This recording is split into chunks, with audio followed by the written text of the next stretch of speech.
La depresión es una enfermedad tan grave como cualquier otra y afecta no solo al estado de ánimo, sino a todos los órganos del cuerpo. Desgraciadamente, durante demasiado tiempo no hemos sido conscientes de esto. En redes, en unos instantes.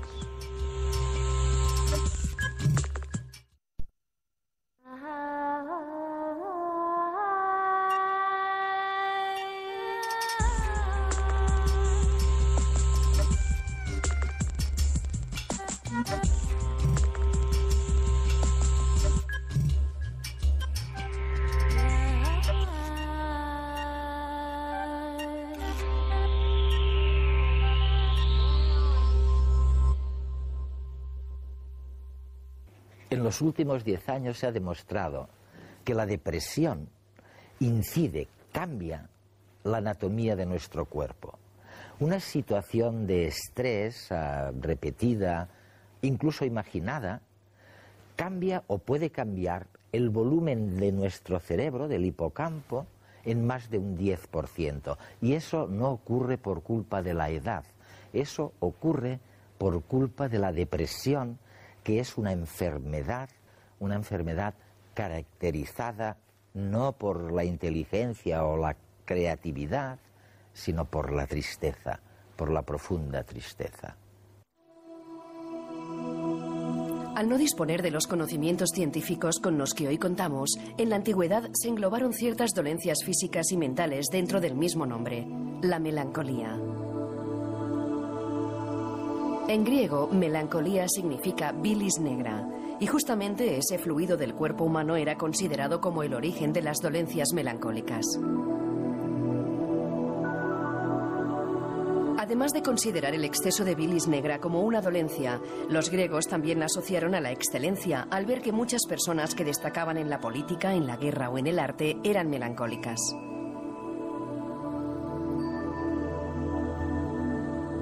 Varios siglos después, al retomar las ideas de la antigüedad clásica, el Renacimiento continuó y fortaleció la tradición griega de vincular el padecimiento melancólico con la inspiración artística.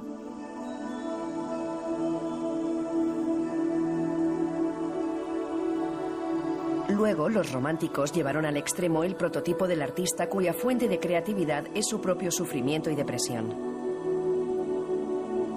Hoy en día ese prototipo persiste en el imaginario colectivo, pero la ciencia está desmitificando ese ideal de más de 2000 años de antigüedad. Por otra parte, no existen estudios científicos que demuestren con contundencia la relación entre depresión y creatividad. Y lo mismo puede decirse de la experiencia cotidiana de psicólogos y psiquiatras. A lo sumo, se ha sugerido que algunos aspectos de los trastornos bipolares son favorables a la creación artística sin que ello sea significativo. Las biografías de grandes artistas que han sufrido dolencias mentales como Edgar Allan Poe o Virginia Woolf son otros de los pilares sobre los que se asienta la creencia popular de que la depresión favorece la creatividad. Sin embargo, a pesar de lo más o menos que se sepa sobre la vida de estos artistas, no hay datos que permitan realizar un diagnóstico concluyente. Sabemos que el sentido crítico, el cuestionarse sobre nuestro lugar en el cosmos o frente al sentido de la vida, son actitudes presentes en la creatividad artística y frecuentemente también en la depresión. Sin embargo, estas no son actitudes inherentes a la depresión misma y pueden manifestarse en una persona sana sin que tenga que soportar los aspectos destructivos de la depresión. Si realmente lográramos prevenir la depresión, si dispusiéramos de buenos tratamientos, probablemente nuestra manera de considerar la depresión cambiaría. Porque creo que, en parte, hemos romantizado la depresión, afirmando que tiene estas fantásticas conexiones con la creatividad, la profundidad, la moral. Y en parte lo hemos hecho porque no la controlamos demasiado bien.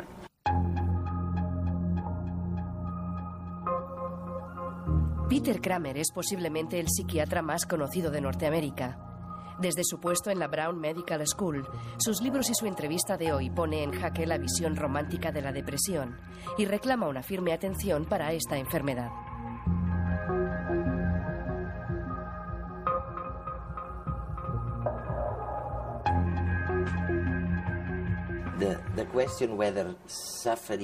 Este tema de saber si el sufrimiento era necesario para la creatividad, esto originó una especie de idea romántica sobre la depresión. Se creía que los deprimidos eran gente muy creativa.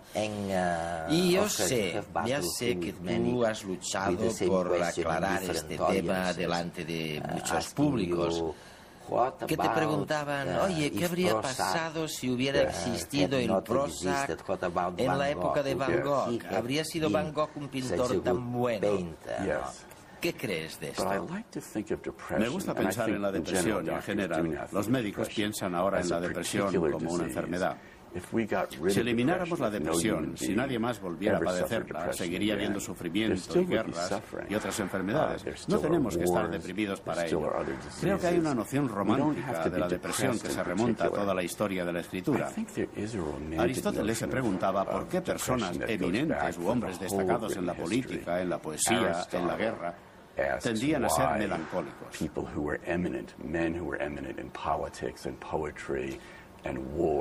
La depresión, entendida como una enfermedad concreta caracterizada por la lentitud de pensamiento, la tristeza, la confusión mental. No me parece que esta enfermedad concreta esté específicamente asociada con la creatividad. Y creo que un paso muy importante es decir, ¿qué es la depresión en concreto? ¿Y qué es lo que nos imaginamos sobre la depresión? Una cosa que le digo al público es, mira, preguntáis sobre Van Gogh. En la época de Van Gogh se creía que tenía epilepsia. Y probablemente tenía un tipo específico de epilepsia, epilepsia del lóbulo temporal, que hace que la gente escriba mucho. Se le había visto caer al suelo y perder el conocimiento, y probablemente se le administraron altas dosis de digitalis, un tratamiento para la epilepsia en ese momento. Lo sabemos por esos famosos cuadros del Dr. Gachet con una planta de dalera junto a él, porque se le trataba con digitalis purpúrea. Y lo que le digo al público es, bueno, ¿qué habría pasado si hubiera habido buenos anticonvulsivos en la época de Van Gogh? ¿Por qué no hacemos esta pregunta? Porque esta pregunta ya no resulta graciosa. Y creo que el motivo de que no tenga gracia, entre otras cosas, es que la epilepsia es dramática. La gente pierde el conocimiento, cae al suelo. Claramente algo no funciona en su cerebro. Me parece que en los próximos años consideraremos la depresión de un modo muy parecido, porque empezamos a ver que hay anomalías cerebrales específicas en la depresión. Y creo que cuando entendamos mejor la depresión, la veremos como la epilepsia, incluso si vinculáramos la creatividad y la depresión, tal y como la gente durante siglos ha vinculado la epilepsia con la espiritualidad y la creatividad. Piensa en Dostoyevsky, que era epiléptico. Pues bueno, incluso si estableciéramos esa conexión, en cualquier caso nuestros sentimientos sobre la depresión serían mucho menos confusos. Creo que realmente empezaremos a abordar la depresión mucho más como una enfermedad.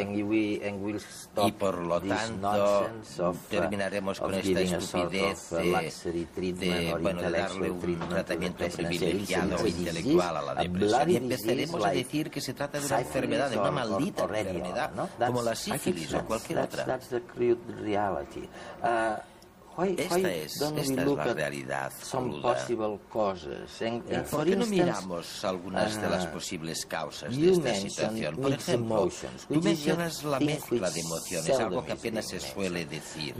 El hecho de que los seres humanos podemos sentir a la vez amor y odio simultáneamente. Y en tu libro tú dices que nos avergüenza tanto esto. Oye, que no lo podemos soportar. No creo que la depresión esté causada principalmente por cosas específicas de los humanos. Realmente hay modelos con ratones o monos que se parecen mucho a la depresión. Parece que la depresión es en un 30 o 40% genética y el 60% viene del entorno. Pero algunas veces un entorno muy mecánico, algo que no funciona en el útero, cuando el feto todavía se alimenta a través de la madre. Y por supuesto, hay grandes problemas que generan depresión, como los abusos sexuales en la infancia, o el abandono, o circunstancias familiares difíciles. Así que cuando llegamos a estas fuentes adultas específicas de vergüenza y humillación, nos enfrentamos solo a una pequeña pieza del puzzle. Por supuesto, una pieza muy importante para nosotros. Es decir, como seres humanos, es algo central a nuestra naturaleza. Somos capaces de debatirnos entre distintas lealtades. Así que lo menciono porque se trata de un aspecto muy distinto y humano de lo que conforma nuestras emociones. A simple vista da la impresión de que los síntomas de una depresión son fácilmente reconocibles. Tristeza, insomnio, dificultad para concentrarse, pocas ganas de hacer cosas e incluso ideas suicidas.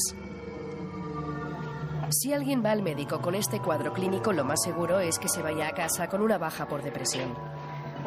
Pero, ¿dónde acaba la tristeza y empieza la depresión? Para un médico, decidir si su paciente está deprimido o si simplemente está pasando una mala racha no es fácil. Tan solo con el testimonio del paciente, la interpretación se puede prestar a errores. Y un tratamiento farmacológico o terapéutico correcto dependerá de la correcta apreciación del doctor. Con las nuevas tecnologías de neuroimagen, los psiquiatras lo tienen más fácil. Las últimas investigaciones demuestran que la depresión también provoca irregularidades en la anatomía del cerebro. Estas anomalías son marcadores biológicos que ayudan a los médicos en el diagnóstico. Así, igual que una inflamación del hígado indica que el paciente tiene hepatitis, unas alteraciones en la forma del hipocampo o de la corteza prefrontal indican que se trata de un caso de depresión. El hipocampo tiene una función clave en la regulación del estrés y el estrés está íntimamente ligado a la depresión. Una situación estresante genera la sobreproducción de unas hormonas que dañan las células cerebrales, particularmente las del hipocampo. Estas neuronas se debilitan y se aíslan, ya que pierden conectividad con otras neuronas. Un hipocampo atrofiado y desconectado no es capaz de frenar una respuesta de estrés, cuando en condiciones normales esta sería su función. Pero este no es el único desajuste en el cerebro del depresivo. La corteza prefrontal, implicada en las emociones y los procesos cognitivos, también se ve afectada. En esta zona del cerebro, las células gliales, que actúan como protectoras de las neuronas, disminuyen o dejan de funcionar correctamente. Como consecuencia, las células muertas a causa del estrés no se regeneran. A un cerebro deprimido le sucede lo mismo que a una persona deprimida. Se vuelve más vulnerable a los factores externos. Además, en el cerebro enfermo no se da el proceso regenerador y reparador de las células dañadas. Lo mismo sucede con las personas deprimidas. La recuperación es lenta y la probabilidad de recaída elevada. Una situación que en condiciones normales sería superada con facilidad puede convertirse en una catástrofe para alguien con el sistema nervioso deteriorado.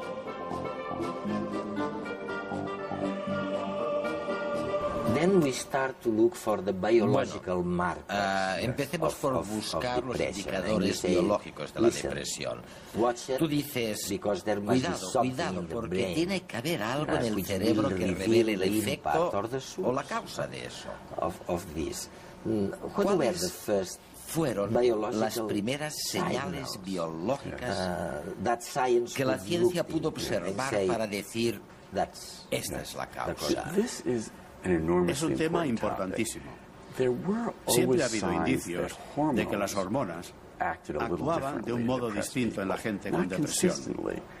No de una manera coherente, pero en un subgrupo de gente con depresión se producían anomalías hormonales. Luego llegaron los neurotransmisores, sobre los cuales tanto hemos oído hablar en los últimos 20 años. La serotonina, la norepinefrina, la dopamina. Estas palabras no formaron parte del vocabulario cotidiano hasta hace quizá 12 o 15 años, pero con el desarrollo de fármacos como Prozac, Celexa, etc., forman parte del saber popular.